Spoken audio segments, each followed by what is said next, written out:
Quero falar hoje sobre o tema fiz de tudo, e agora? Quero falar sobre isso hoje. Fiz de tudo, e agora? Eu não sei quanto a você, mas em alguns momentos da minha vida, rapaz, eu já tinha feito de tudo. Tipo assim, eu fiz de tudo, cara. De tudo, e agora? O que me resta? O que mais eu tenho que fazer? O que mais eu tenho que dizer? O que mais eu tenho que argumentar? Para onde mais eu tenho que ir? Eu já fiz de tudo. Eu já orei, eu já jejuei, eu já conversei, eu já busquei emprego, eu fiz de tudo. E parece que a coisa não vai. Não tem resultado. Eu já fui abordado por irmãos queridos dessa igreja, dizendo assim: AP, eu já fiz de tudo nessa terra, eu vou embora. Chega, eu vou embora. AP, eu já fiz de tudo aqui nessa situação matrimonial aqui, eu já fiz de tudo. Acabou, não aguento mais. AP, eu já fiz de tudo aqui economicamente. Rapaz, quanto mais eu me movo, parece que é como uma areia movediça que vai me jogando para baixo. Eu fiz de tudo, e agora? E agora? Aí eu amo sempre pregar algo que eu sempre compartilho com os irmãos, que é a mulher do fluxo de sangue. Aquela mulher chamada mulher hemorrágica, que sofria de uma hemorragia há 12 anos. E uma pessoa que tocou a orla de Jesus. E ela pensou: se eu tocar na orla dele, eu sei que eu serei curada. Mas quem sabe ela não tenha feito conta de que ele iria perceber quem tocou. Se eu só tocar, mesmo que ele não me veja, mesmo que ele não fale comigo, eu só estou me importando em tocar. Tem um momento onde você já fez de tudo, que você nem quer mais atenção de ninguém. Só em ter o benefício para sair da situação é suficiente. Essa é a questão. Essa é a questão dessa mulher. E o texto começa em Marcos 5, 25 a 34. Nós temos aqui nos evangelhos sinóticos, que são os evangelhos similares, Mateus, Marcos e Lucas. João não é parte do evangelho sinótico, porque já começa uma abordagem de Jesus sobre que ele é o verbo. Ou seja, ele não é apenas comprovado como filho de Deus por sua genealogia. Mateus, Marcos e Lucas tenta comprovar Jesus, comprova Jesus pela sua genealogia. João não. João chega rasgando, ele é o verbo, acabou, ele é Deus e pronto. E a concentração do livro sempre está nas palavras em que Jesus profere. Por exemplo, eu sou a porta das ovelhas, eu sou o caminho, a verdade e a vida, eu sou. Então ele se concentra muito nos eu sous, por exemplo, né? Então Mateus, Marcos, Lucas são livros, são evangelhos sinóticos similares, porque buscam a comprovação de Jesus através da sua genealogia. E aí nós temos em Mateus 9, nós temos em Lucas 8 esse texto da mulher hemorrágica, mas nós vamos nos concentrar em Marcos, ok? 5, 25 a 34 diz assim: no meio da multidão estava uma mulher que havia 12 anos sofria de uma... Gente, não são 12 meses. Você está sofrendo por um mês e está murmurando. Você está sofrendo por... Você está sofrendo por um ano, por 2 anos, e está murmurando. Essa mulher por 12 anos. Quantos anos você tem? 13. Você vê, se fosse sua mãe, ela tinha sido liberta ano passado. Imagine. 12 anos vendo sangue saindo dela, vida saindo, fraca. E quem passa por esse problema sabe que fica com problema com ferro, por exemplo. Ferro, fica anêmico, anemia vem, é terrível, você não tem força para nada. Uma mulher que sofre com isso, já sofreu com isso, sabe? Sangue, 12 anos, Celinho, 12 anos, 12. Tinha passado por muitas dificuldades nas mãos de vários médicos. Olha aí, fiz de tudo. Vários médicos, não foi um médico ou a segunda opinião, a terceira, vários médicos. E ao longo dos anos, gastou tudo que possuía. Seu poder econômico foi embora. Não foi só embora a saúde, agora foi embora também o poder econômico. E por que não dizer o psicológico? Psicamente falando, a mulher estava enferma. E se não bastasse, ela estava enferma até espiritualmente. Daqui a pouco eu não vou falar mais sobre isso. Por quê? Porque nem para o templo ela pode ir. Porque ela é considerada impura mediante o livro de Levítico. Uma mulher nesse estado, ela é considerada impura. Então ela não podia estar com pessoas. Ela não podia ir ao templo. Ela não podia em casa isolada. Em casa. Então, ó, problema físico, saúde. Problema espiritual, porque não pode adorar ao Senhor. Problema emocional, porque cadê a sociedade? Cadê os amigos? Cadê? Problema financeiro, porque gastou tudo. Fiz de tudo, meu amigo. Fiz de tudo. Essa aqui fez de tudo. E tudo sem melhorar. O texto fala, sem melhorar. Na verdade, havia piorado. Quem aqui já fez de tudo assim? Aí você pega e fala assim, ó, pior não pode ficar. Aquela frase do profeta Tiririca, vocês lembram? Assim, ó, do pior que tá, não ficou. Fica pior. Ó, piorado, tendo ouvido falar de Jesus. O curso dessa mulher começa a mudar quando ela ouviu Jesus. Quando ela ouviu sobre Jesus, meu amigo, começou a mudar o curso. Tendo ouvido falar de Jesus, aproximou-se por detrás dele no meio da multidão e tocou em seu manto, pois pensava, se eu apenas tocar em seu manto, serei curada.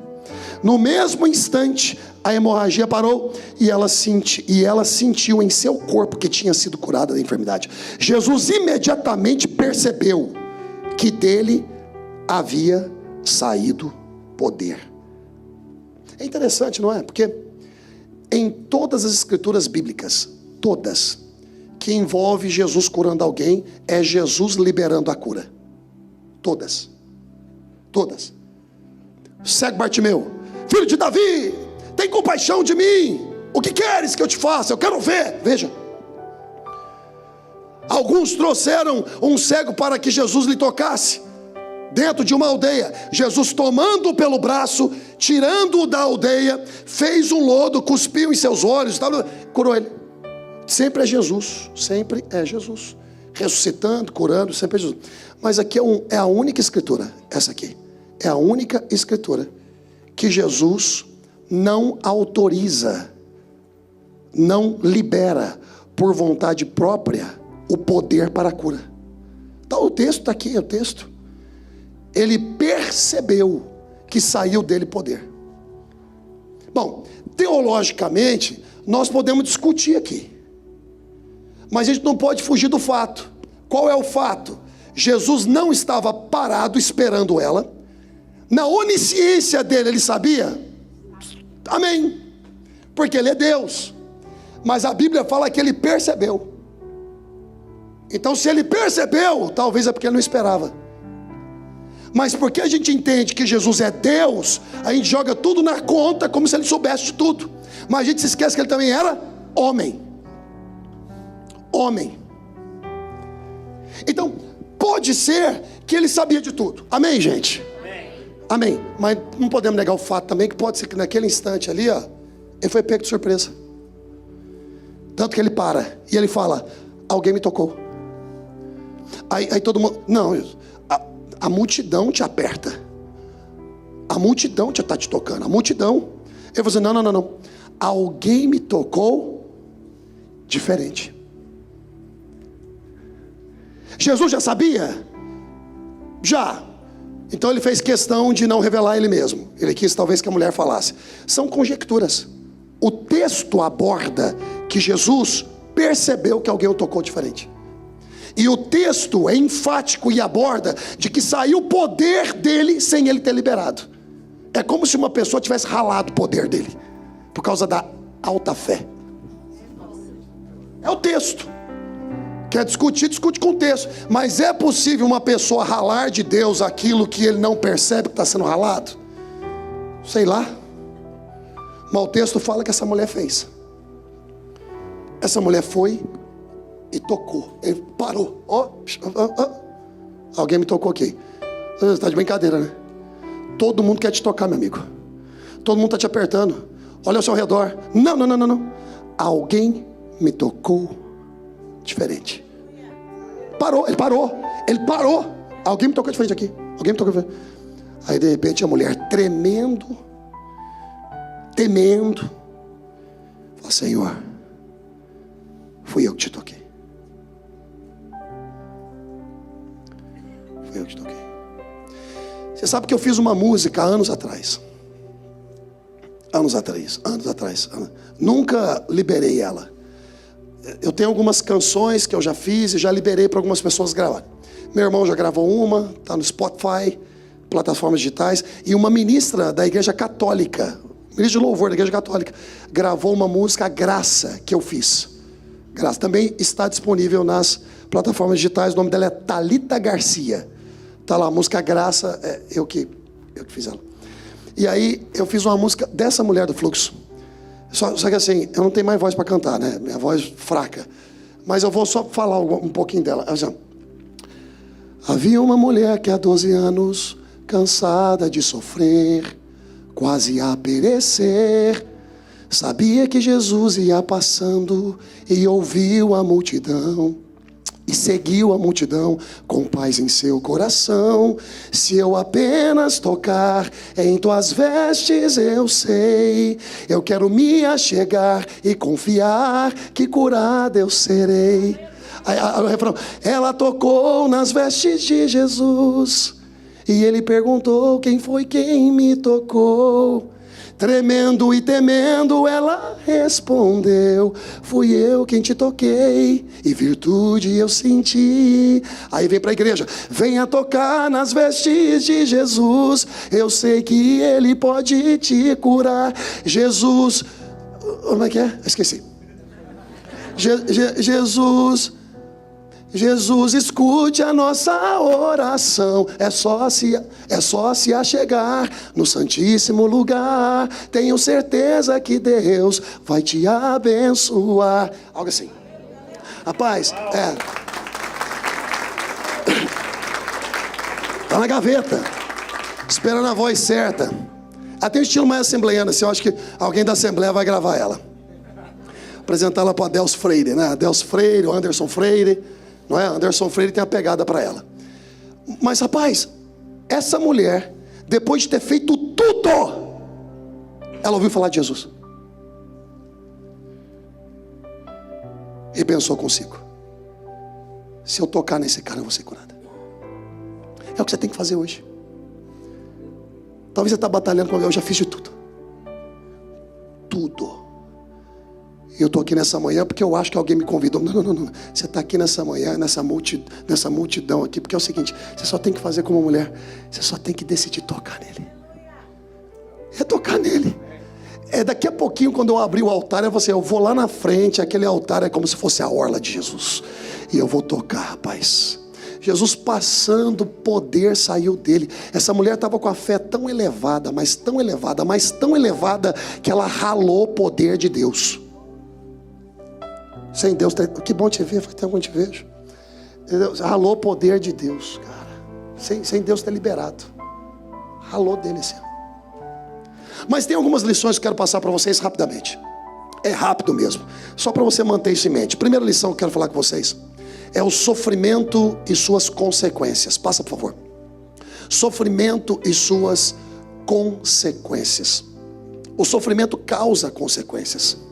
Causa frieza, causa amargura, causa enrijecimento do coração. Uma pessoa que está sofrendo muito, ela fica fria, ela fica distante, ela fica amarga. Sabe aquela pessoa divertida, alegre, aquela pessoa, sabe, aberta para a vida e tudo, e de repente, cara, amargura. A pessoa está amarga. Sabe aquela pessoa piadista, sempre contava uma piadinha, sempre não sei o quê, está amarga, a pessoa está amarga. Não é mais ela. Enrijeceu o coração duro. Ela causa o que agora? Distanciamento social.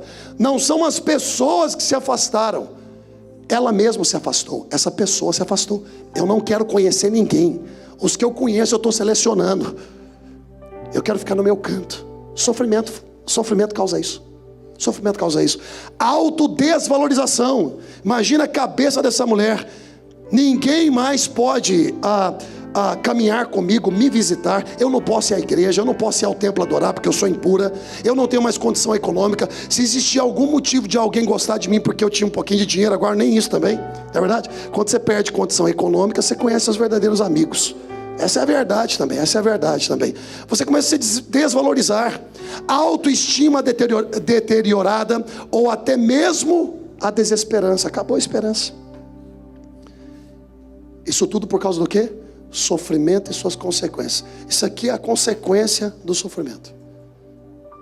Você perde a sua originalidade. Perdeu. E quem te ama de verdade está esperando você voltar, cair em si. É como um pai esperando o filho pródigo.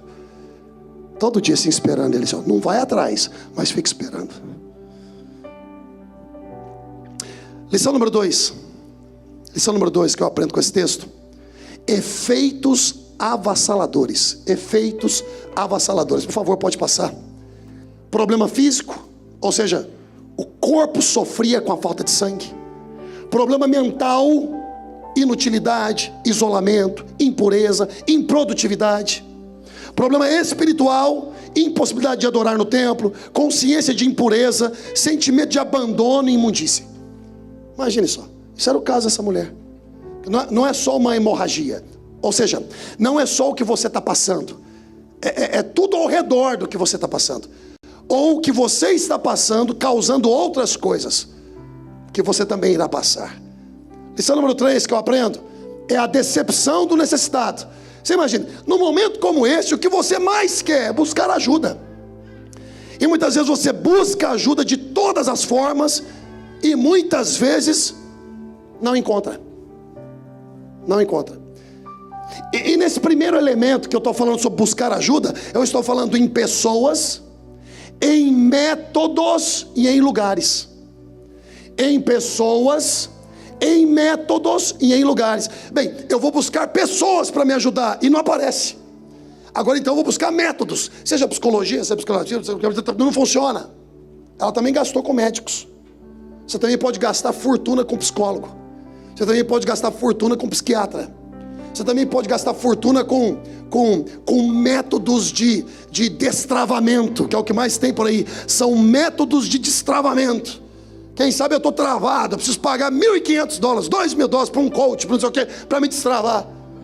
E pode ser que não funcione também. Porque o tema é esse, eu fiz de tudo, e agora? O que restou para essa mulher, há 12 anos sofrendo com essa hemorragia, e agora? Restou para ela o tudo dela, Jesus. O que está restando para você é o seu tudo. Seu tudo, Jesus. Jesus. Deixa eu dizer uma coisa, Jesus funciona. Eu não preciso ficar buscando tantas chaves como muitas pessoas estão buscando, tantos métodos como muitas pessoas estão buscando. Jesus ainda funciona. O Evangelho, ele é completamente eficaz para a vida do humano. A igreja de Jesus ainda funciona. Ainda funciona. O culto de domingo funciona. O culto de quarta funciona. A Bíblia na tua casa ainda funciona. Não é um profeta, um vidente gospel. Muita gente está viciada em vidente gospel. Não, meu amigo, o livro das revelações, 66 livros, está lá na tua casa, só que fechado.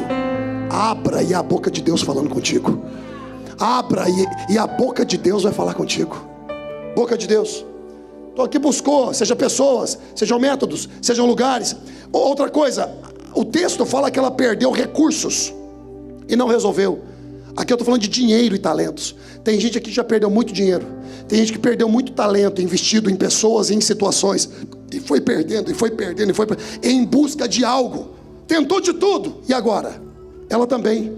Ela também. Os que poderiam, não puderam, ou não quiseram. Aqui eu estou falando especificamente de expectativa. Médicos não puderam, ou não quiseram. Vai saber. Eu estou falando de expectativa.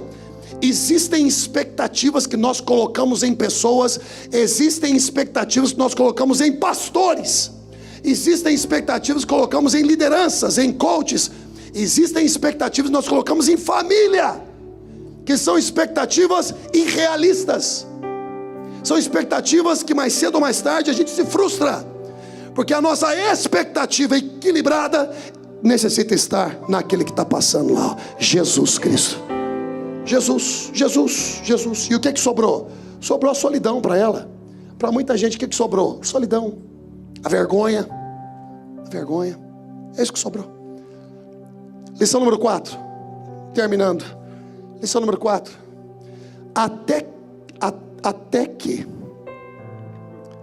tudo muda na nossa vida, meu amigo, quando a gente ouve falar que tem um camarada passando.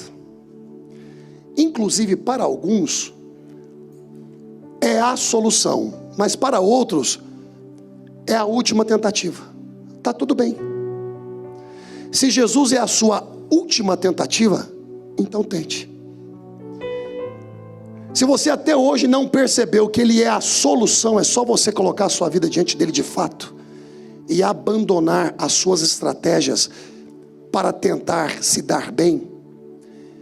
Hoje é uma manhã que Deus reservou para você. Hoje é uma manhã.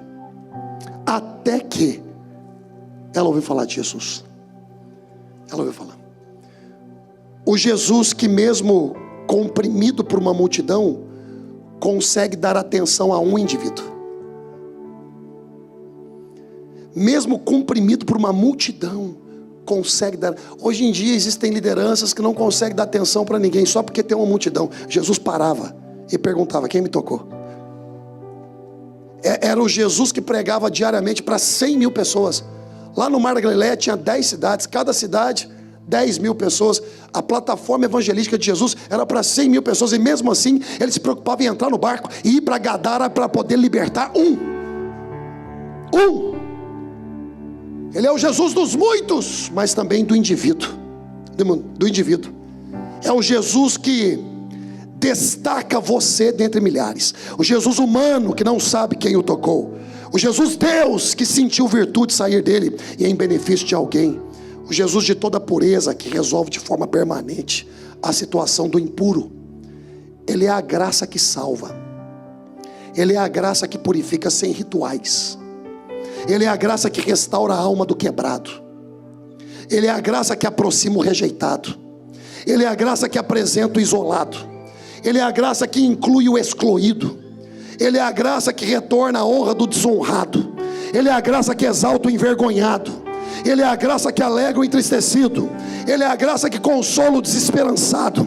Ele é a graça que aviva o que está abatido. Ele é a graça que não se incomoda em ser tocado. A graça que responde apenas à sua fé e não às regras, misticismos, crendices e dogmas humanos. Ele é a graça que justifica o condenado e liberta o cativo. Eu estou falando de Jesus. O que passa hoje na sua Cafarnaum, o que passa hoje na sua estrada, na frente da tua casa, e a única coisa que você tem que fazer é dizer e agir como essa mulher. Se eu apenas tocar, eu sei que a minha situação hoje ficará resolvida. Hoje. Para isso vem a lição 5. A ousadia do desesperado. Qual é? Assumir o risco. Ela assumiu o risco de ser apedrejada. Ela assumiu o risco. E você está disposto a assumir o risco? Pelo seu milagre. Você está disposto a assumir o risco pelo seu milagre? Chegar diante da sua família e falar assim: não, a partir de agora eu sou crente mesmo. Sou homem de Deus mesmo, sou mulher de Deus mesmo. Você está afim de assumir o seu risco diante dos seus amiguinhos que vão tirar sarro da tua casa? Pode tirar o que for. Eu toquei nele e eu sei o que dele saiu para mim. Está disposto? Não se importou com o que achariam. Não importa o que vão achar. O que importa é o resultado que eu tive nele. Se rendeu. E porque se rendeu, e é exatamente o que nós temos que fazer hoje, é nos render ao Senhor. Tentou de tudo, funcionou? Não. Então se renda. Se renda hoje. Se renda de espírito, alma e corpo. Se renda hoje, espírito, alma e corpo. Renda-se na sua mentalidade. Sabe o que você tem que fazer? Pega o teu orgulho hoje e coloca aqui. Coloca aqui, ó. Senhor, eu já tentei de tudo. Se eu mexer um pouquinho mais, vai ficar pior. Porque sabe o que o texto diz? O texto diz: ia piorando. Tem coisa que não dá mais para você mexer. Tem coisa que não dá mais para você buscar ajuda. Homens, tá? Não dá mais para mexer. Tem coisa que é você e Deus. É você e Deus. Ela se rendeu, cara. Ela assumiu o risco. Ela não se importou com o que iriam achar dela. E ela se rendeu. E é o que a gente precisa fazer. Porque senão vai continuar tentando. Aí dá a volta. Vai funcionar? Não funciona. Não funciona. Mas do meu jeito, do seu jeito você vai financiar. Do seu jeito você coloca dinheiro. Do seu jeito você vai articular. Vai indo do seu jeito. Até você chegar no ponto dessa mulher. Não é hemorragia, por exemplo, física, mas é hemorragia da alma. Tem gente com hemorragia na alma. Vazando vida. Perdeu a esperança. Por quê? Porque está glorificando só as intenções. Está glorificando só as ideias, as estratégias para sair fora de uma coisa. Meu amigo, seu escape é Jesus, acabou. E hoje ele está passando aqui. Só que eu não quero que você atenda essa chamada. Escute com atenção. Eu não quero que você atenda essa chamada como simplesmente cumprindo um protocolo religioso ou um costume da igreja. Não. Eu quero que você visualize Jesus passando aqui assim, ó. Ele está passando aqui. Ele está passando, como eu estou caminhando aqui assim, ó. Como eu estou caminhando aqui agora assim, ó. Ele está passando aqui. É fé, não é fé? Não é fé? Você consegue enxergar pela fé? Ele passando aqui assim, ó. Ele passando aqui assim, ó. E aí você no teu coração vai falar assim, ó, já tentei de tudo, já fiz de tudo. E agora? E agora eu vou sair da minha casa. Eu vou correr o risco. Não me importa o que vão pensar de mim. Eu quero é Deus mesmo. Eu vou me prostrar, eu vou me render. E essa situação que eu estou crendo, não importando se é hemorragia física, se é hemorragia da alma, qual seja a sua necessidade, eu vou tocar e vou receber hoje. É fé. Fé funciona, gente. Ainda funciona, sabia? E vai continuar funcionando. Vai chegar um momento que você não precisa mais de fé, não. Jesus vem, arrebata a igreja, pronto, acabou. Não precisa mais de fé, não. Mas nós ainda estamos em um sistema operacional do céu que exige fé. Fé. Eu já fiz de tudo. E agora? E agora? O que você vai fazer? Quem sobrou? O que sobrou? Meu único pedido é que você atenda essa chamada. Eu sei, desde o início, de tudo aquilo que nós conversamos, que o Senhor está falando com pessoas aqui dentro. Pode estar falando com algumas pessoas na internet também, mas aqui dentro, gente que precisa abandonar as estratégias. A partir de hoje, solta a sua estratégia. Solta. Não, se eu fizer isso, vai dar certo. Não vai. Mas então o que eu tenho que fazer? É só se render a Jesus. Inclusive, deixa eu te dar um conselho. Deixa eu te dar um conselho no espírito. No espírito. O meu conselho para algumas pessoas aqui hoje, para algumas pessoas, para todas não, para algumas pessoas, é que quando você sair daqui, a partir de hoje, se você já tentou de tudo, já não faça mais nada. Só espere. Só espere. Só espere. Tem consciência que tentou de tudo? Tem consciência? Tem consciência? Só espera. Só espera.